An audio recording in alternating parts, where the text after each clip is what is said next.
Halo semuanya, apa kabar Smart People? Kembali lagi di channel saya Humas Jamur Tangerang, bersama lagi dengan saya Ramses Silalahi. Nah, kali ini kita ingin coba-coba ngobrol-ngobrol santai ya, ngobrol-ngobrol santai. Tapi sebelumnya terima kasih nih yang telah mendukung channel ini sampai saat ini ada dengan mensubscribe, like, komen, dan share-nya sehingga memajukan channel ini dan mudah-mudahan bisa membawakan rezeki yang berlimpah bagi yang mensubscribe, like, dan komennya. Terima kasih semuanya ya teman-teman. Nah, kali ini saya akan membahasnya 4 poin penting mengapa Anda tidak usah menjadi pengusaha budidaya jamur tiram kalau misalnya Anda melakukan hal yang nanti saya sebutkan. Ya, video ini mungkin agak panjang ya, itu terserah Smart People dan teman-teman semua di sini.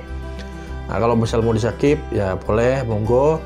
Cuman kalau misalnya mau mengikuti secara lengkap bisa diikuti, tidak di-skip sehingga tidak ada yang terlewatkan langkah-langkahnya mungkin atau pemberitahuan dari saya. Ya, kita akan bahasnya satu demi satu ya. Nah, mudah-mudahan nanti dalam yang saya bahas ini bisa bermanfaat. Oke, saksikan video berikut ini. Kali ini kita coba ingin ngebahas santai tentang usaha budidaya jamur tiram, di mana usaha budidaya jamur tiram ini ya banyak komentar-komentar positif dan banyak juga komentar-komentar negatif yang datang ke sini tentang bagaimana budidaya jamur tiram itu. Banyak yang mengeluh dan banyak juga yang berhasil sampai melakukan penelitian, sampai juga banyak juga yang memodifikasi budidaya jamur tiram itu. Dan juga terlebih di sini di Tangerang saya bekerja sama dengan salah satu universitas swasta untuk mengembangkan jamur tiram ini menjadi bahan olahan ya. Bahan olahan yang bisa berupa es krim jamur tiram, bisa berupa kerupuk jamur tiram, itu sedang dikembangkan oleh adik-adik mahasiswa ya. Mudah-mudahan ini bisa membawa kemajuan di dalam budidaya jamur tiram. Yang kita bahas hari ini ya bagaimana ini usaha budidaya jamur tiram ini. Nah, banyak juga yang mengalami kebangkrutan ya, sampai tutup juga. Nah, ini banyak yang dialami ya. Ini saya udah rangkum beberapa kesalahan atau biasanya yang pemula lakukan ya.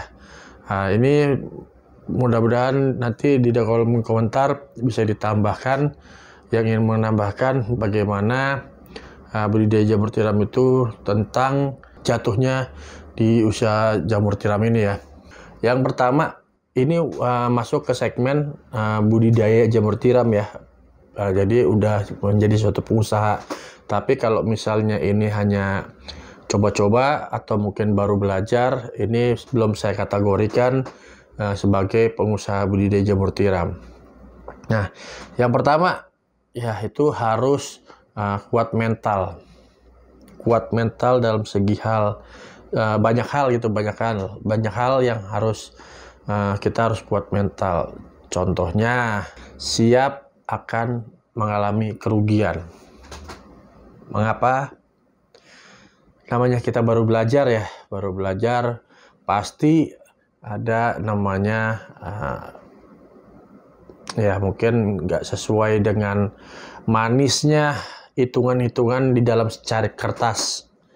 Nah, kalau kita bicara di sini, kalau misalnya itu budidaya jamur tiram satu backlog bisa menghasilkan segini, dikali dengan jumlahnya backlog dapatnya segini, dengan modal yang kita keluarkan segini dikurangin, nah dalam 3 bulan balik modal ya, itu sangat manis banget ya kalau didengar bagi saya ya.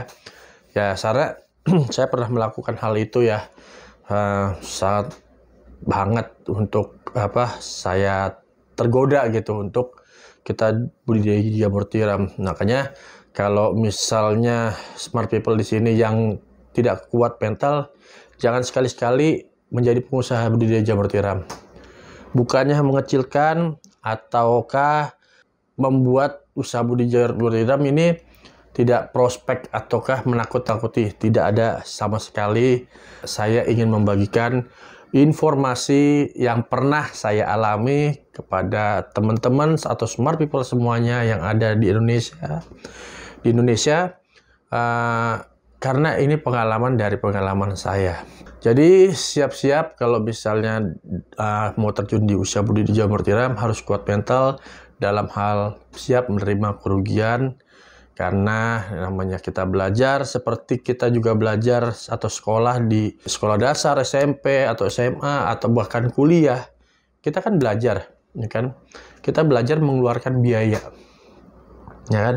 Tidak mendapatkan hasil dulu, tapi kita mengeluarkan biaya yang mungkin kalau misalnya dihitung dari SD sampai kuliah, biaya kita lumayan besar juga gitu kan, lumayan besar.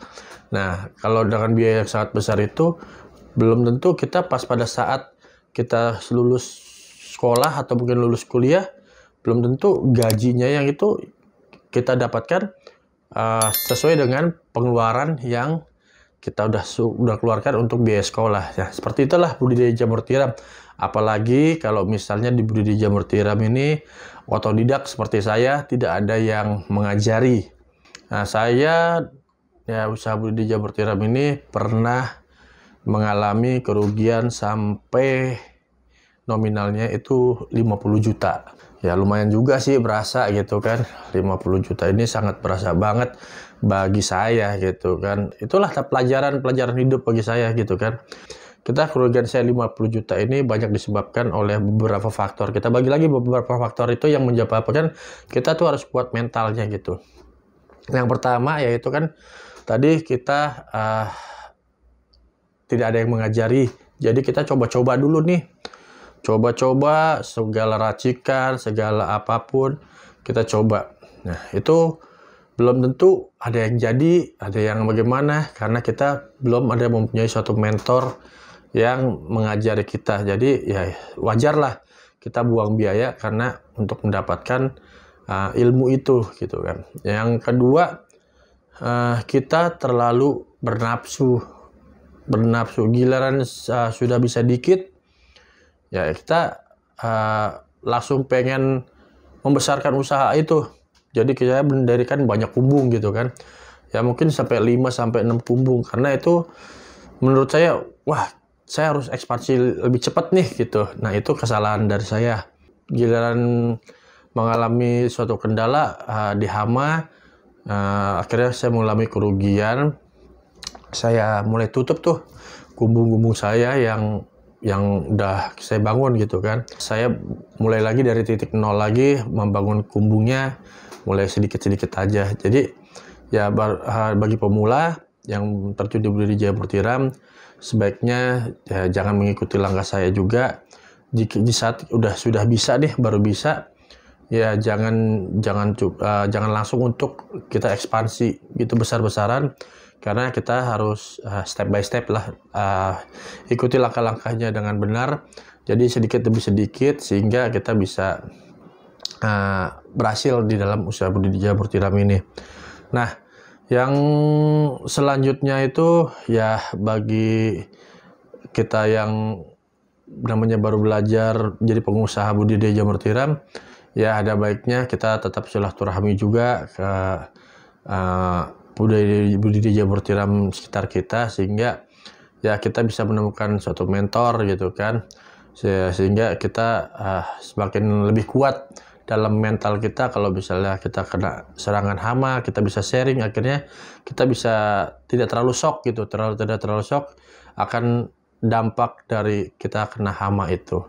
Nah maka itu ya di dalam budidaya jamur tiram yang pertama yaitu kita bahas lagi tentang mental ya. Jadi kita harus siap mental ya, mental akan kita mengalami kerugian mental dalam segi yang tadi bilang ya, kita terdampak kena hama, kita harus siap mental ya. Yang kedua yang ingin saya bahas di sini,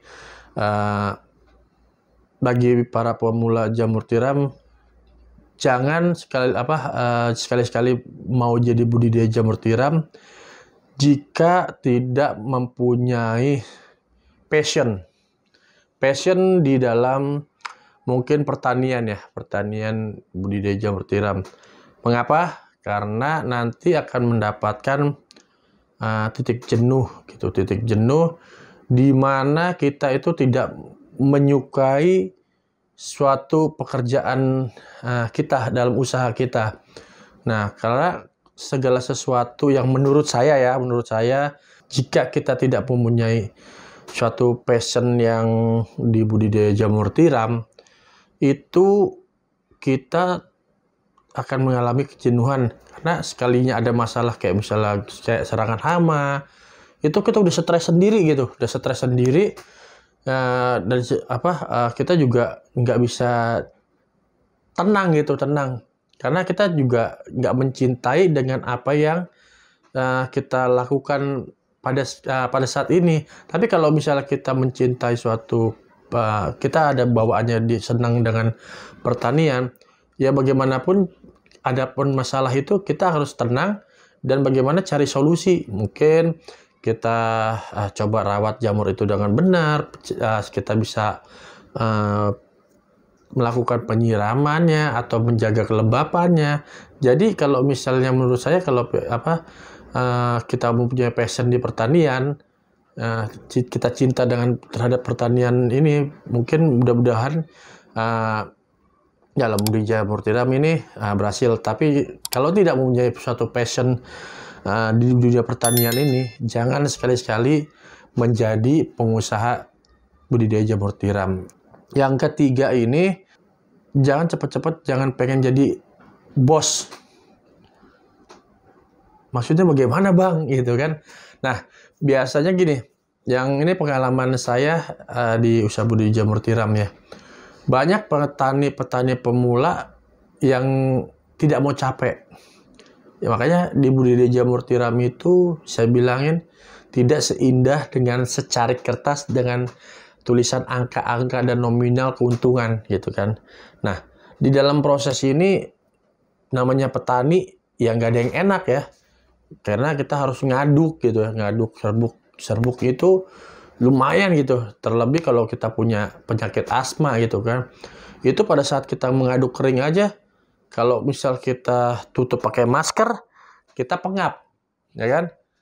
Nah, kalau misal kita nggak tutup pakai masker, itu debunya itu, wah, masuk ke hidung gitu kan, masuk ke hidung, yang menyebabkan itu sesak gitu kalau misalnya bagi yang mempunyai asma gitu kan. Tapi kalau misalnya kita sebagai pelaku, otomatis kan kita harus melakukan pekerjaan itu.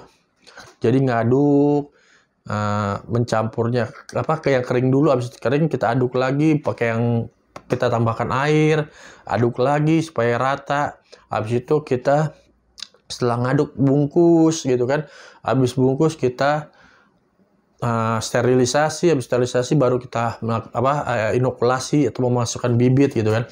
Nah, di dalam ini biasanya para petani itu yang cepet capek ingin rasanya tuh menjadi bos aja, langsung pengen nyuruh gitu aja, sehingga dia itu tidak mau capek. Bagi smart people atau kawan-kawan atau teman-teman di sini tuh, kalau misalnya tidak mau capek, ya jangan pernah terjun di usaha budidaya jamur tiram.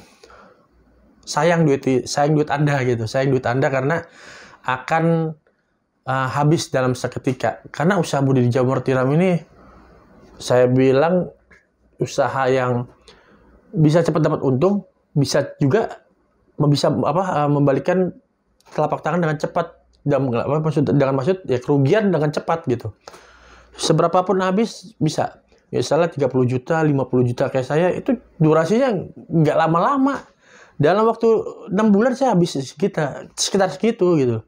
Karena kita nggak memahami dengan konsep budidaya jamur tiram ini gitu kan, karena tidak ada suatu mentor yang mengajarinya gitu kan. Nah, inilah yang saya alami gitu. Makanya saya di sini ingin membagikan pengalaman saya sehingga kita tidak mengalami seperti saya ya gitu. Jadi cukup saya aja yang mengalami kerugian itu gitu. Nah, itu makanya ya kalau saya bilang kalau misalnya Anda sebagai pelaku bukan sebagai investor, ya kalau misalnya nggak mau capek, jangan sekali-sekali terjun di budidaya jamur tiram. Mending duitnya dikasih ke saya, ya kan? Mendingan duitnya dikasih ke saya, biar supaya saya kelola gitu kan. Nah, daripada nggak mau capek, Anda mau melakukan pekerjaan budidaya jamur tiram itu dengan pelakunya sendiri, Anda ya akan mengalami kerugian pasti itu. Ya, saya berkaca dari pengalaman dari saya ya. Nah, yang terakhir, jangan pernah usaha budidaya jamur tiram yang tidak bisa menjadi seorang marketing. Lah, mengapa gitu kan? Kan petani ya menjadi sebagai petani aja. Tidak usah mikirin marketing. Nah, ini hebatnya di budidaya jamur tiram ya. Kita bisa sebagai petani, bisa sebagai kayak mungkin ya kulinya itu dalam hal mengaduknya gitu kan. Kita harus sebagai marketing. Mengapa gitu? Karena usia jamur ini tidak seperti mungkin tumbuhan-tumbuhan yang lain ya. Karena umurnya ini kan 2-3 hari ya. Ini jamur ini paling cepet ya 2 hari lah gitu. Biar kemungkinan jamur ini masih seger. Kalau lewat dari 2 hari mungkin udah layu ya. Kalau kita tidak bisa sebagai marketing gitu, kita akan sia-sia gitu. Kita udah capek-capek, udah mengeluarkan segala biaya, terus kita nggak bisa sebagai marketing, ya nggak bisa memasarkan, entah mau memasarkan itu ke pengepul, kita nggak tahu caranya bagaimana bisa mendapatkan pengepul, bagaimana kita bisa menjual-jual ke pedagang sayur atau nggak warung-warung makan. Nah, itu kendalanya kalau misalnya nggak begitu, ya nggak bertahan lama. Karena apa? Jamur kita harus dijual, sehingga jamur kita itu bisa menghasilkan cuan, akhirnya kita bisa balik modal. Nah, itulah yang harus dibahas ya dalam hal yang mengapa kalau misalnya 4 ini jangan coba-coba Anda jadi pembudidaya jamur tiram karena resikonya sangat besar sekali gitu ya. Bukannya saya melarang Anda menjadi pengusaha budidaya jamur tiram ya. Kalau untuk belajar, oke, skala kecil-kecil aja gitu kan. Sebenarnya sih ada beberapa lagi ya, ada beberapa lagi. Tapi dari teman-teman semua di sini, kalau ada yang mau nambah masukannya, boleh diisi di kolom komentar. Itu aja sih yang saya mau bahas di video saya hari ini. Ya, mudah-mudahan informasi atau video ini bisa bermanfaat bagi smart people, bagi kawan-kawan semua yang ada atau stay di channel ini. Ya, mudah-mudahan channel ini bisa terus berkembang dan bisa memberikan informasi lebih luas khususnya di budidaya jamur tiram. Oke, gitu aja ya semuanya. Tetap jaga kesehatan, selalu semangat, tetap jaga kesehatan. Salam luar biasa, Rumah Jamur Tangerang.